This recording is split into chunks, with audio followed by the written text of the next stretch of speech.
Welcome back dito sa aking channel. For today's vlog, ay share ko sa inyo yung aking first time experience sa pagpapa-install ng split type air conditioner na Everest inverter. Ayan, so inverter yung aming split type. Actually, sa dulo ng video na to, insert ko na lang yung installation ng aming split type air condition. Ayun, so actually nakabit yung aming aircon nung Sunday. Ayun, so actually yung schedule nila dapat ay Monday. And sabi nila ay bakante naman daw sila ng linggo. So kaya tumawag sila and yun na nga. So para i-install yung aming aircon. So sa pagbili ng unit, I think yung iba hindi kasama installation. Actually may option ka kung ayaw mong isama yung installation, pwede din. Kung halimbawa or ikaw na yung mag-install, kung marunong ka, pwede yung ganun. Pero sa case ko ay wala namang marunong mag-install ng air condition and syempre ang mag-install niyan professional. Ayun. So, yung pinagbilhan namin ay kasama na yung installation. Sagot na nila yung installation and merong free. Ayun, free tube, free copper. Basta kasama na doon. Per 10 feet yata. Pag lumagpas ka doon ay magbabayad ka na. So, ganito yung ang aming naging experience. Kasi, usually, yung ibang bahay ay meron na naka-ready na saksakan para sa aircon. Or yung iba naman, katulad sa amin, ay wala talagang saksakan. And plus, walang may alam kung paano maglagay ng separate na saksakan. Meaning to say, kailangan yung gagawa nun ay electrician, professional electrician, o kaya yung may alam talaga. So, yun. So, dahil nga walang may alam magkabit ng saksakan para sa aircon, so, na-request na rin namin sa kanila na kung pwede, sila na rin yung gumawa ng wiring, electrical wiring. And yun, sabi nga nila ay for set daw, ang babayaran namin is nakadepende sa mag-install. Usually, ang set daw nasa 2,000, 2,500. And ayun na nga, so nung dumating sila nung Sunday, ay tinatanong nila kami kung kasi wala daw silang breaker, kung pwede daw kami na bumili ng breaker. Sabi ko, hindi ba pwedeng isi-set na lang namin sa electrical wiring? Kayo na rin ang mag-provide ng breaker. Kasi, actually, nag-try kami tumingin sa mga tindahan ng kung makakamura kami, kung saan kami makakabili ng mura na breaker. Pero iba-iba kasi yung tinda ng breaker and usually, kailangan mong sabihin kung anong horsepowers ng aircon mo na paggagamitan mo ng breaker. Kailangan yon kasi nakadepende pala doon yung anong AMP. Basta 20 amp, mayroon 30 amp, ganon.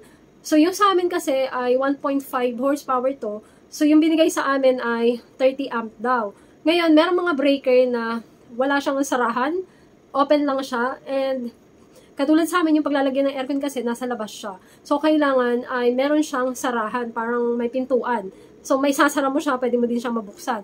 Kasi, kapag wala siyang ganun, open lang, katulad dun sa amin, sa balkon kasi siya nilagay yung compressor, yung outdoor unit, yun, nai-expose siya sa dumi, and saka kapag malakas yung ulan, mababasa. So, kailangan meron siyang takip. So, ngayon, ni-request namin dun sa opisina ng aircon na to, yung mag-install sa amin na, baka pwede iset na namin kasi wala kaming mahanapan. Sinabi namin yung ganon kasi nga ay wala kasi kaming mahanap na breaker na merong takip.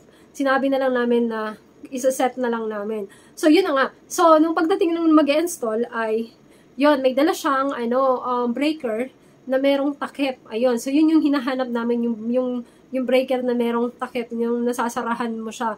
Kasi nga para safe siya sa kapag nagtag-ulan.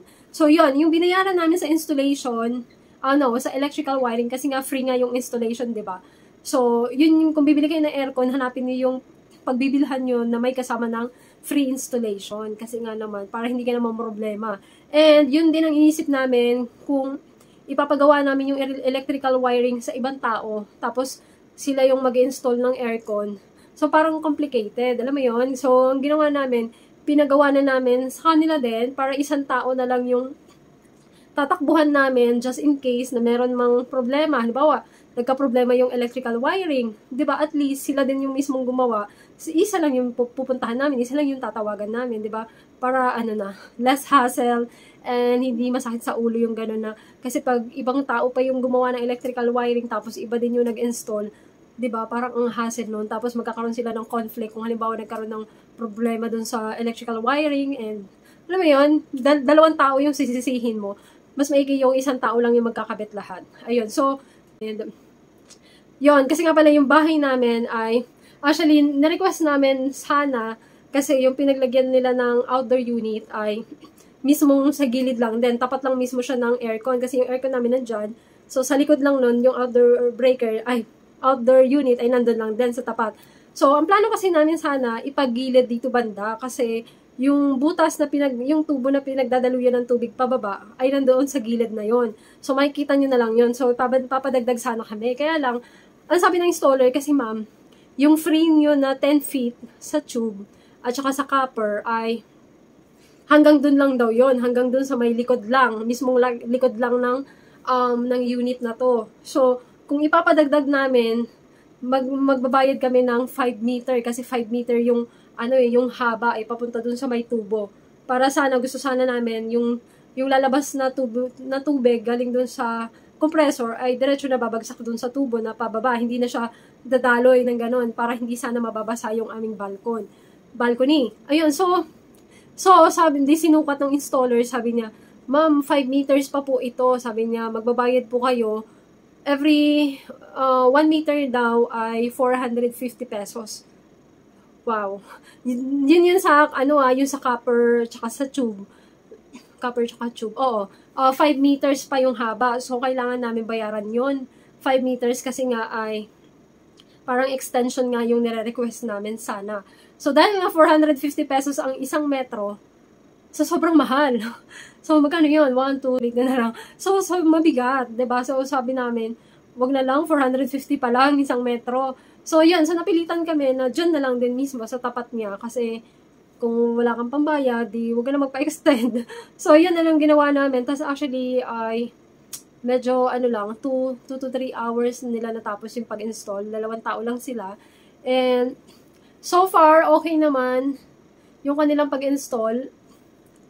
Ayun, tapos sabi pa pala nung nag-install, sabi niya, ang cleaning daw nito, kasi merong maintenance na cleaning, every 6 months daw. Tapos, dahil nga under warranty to, sabi sa akin ay, pag nagpa-cleaning, tatawag lang sa kanila mismo, kasi hindi mo siya pwedeng ipagawa sa iba dahil nga under warranty pa. Ngayon, pag iba daw ang gumawa, mavo-void, masisira yung warranty mo, so, wala ka nang habuling warranty dun sa pinagbilihan mo kasi nga pinagawa mo sa iba.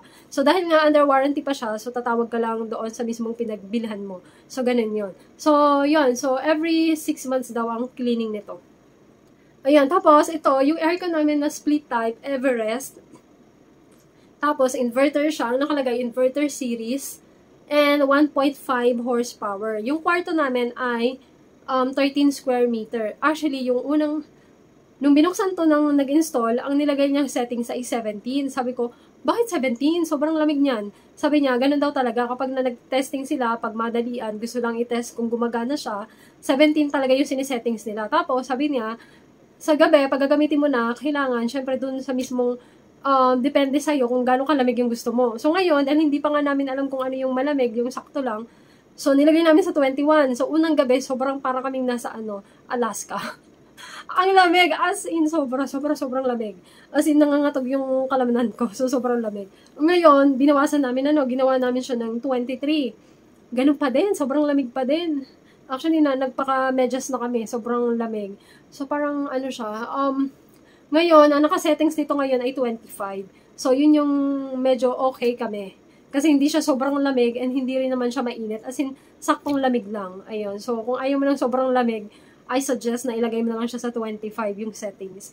And ginagamit namin siya every, sa gabi lang. Ino-open ko to ng 8 p.m. hanggang 7 a.m. Yun. Tapos, yun lang, isang beses lang. And then, ayun, tapos ito pa pala, yung price. Ayun, so nabili namin tong split type na Everest ay sa tindahan sa labas. Kasi wala kaming nahanap sa store ng Abenson, sa may Robinson. Kasi usually, Abenson, maraming appliances. So, wala kami makitang Everest na ganito sa Abenson. So, nahanap namin siya dito sa mga, tinda, malapit sa palengke, tindahan. Actually, Chinese yung may-ari.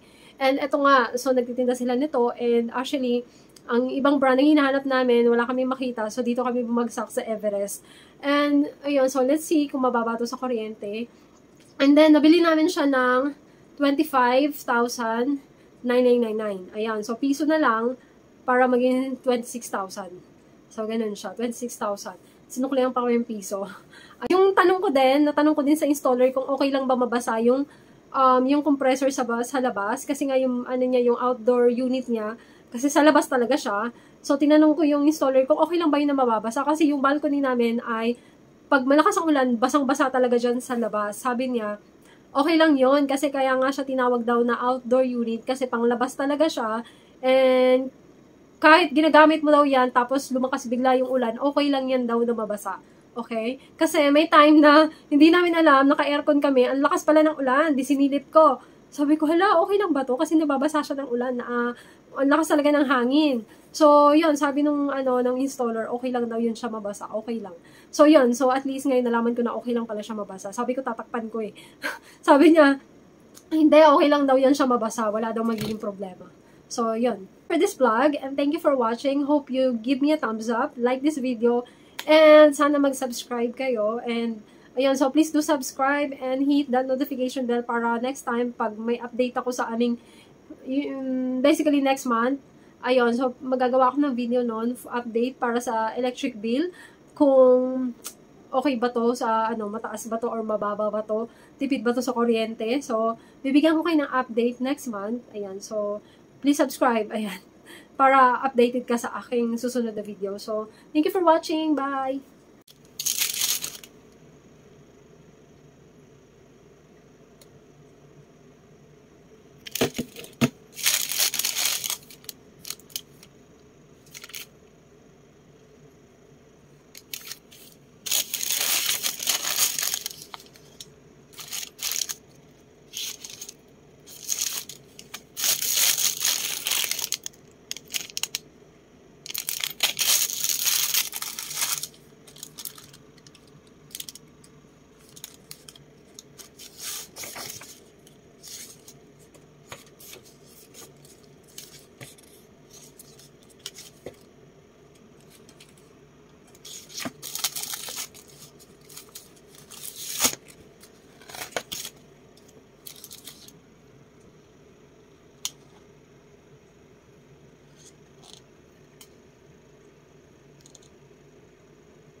Kasi ibang kliyente, ganun ginagawa eh. Patay silver.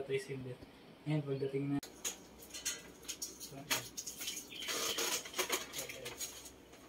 Op! Masobra, tulak mo. Tulak mo dito.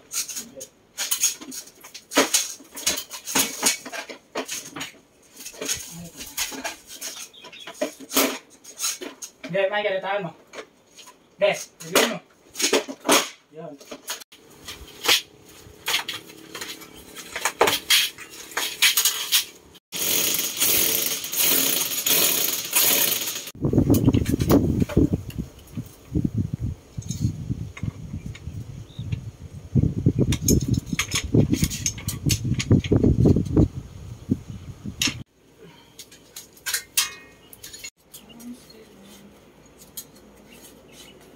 Okay na.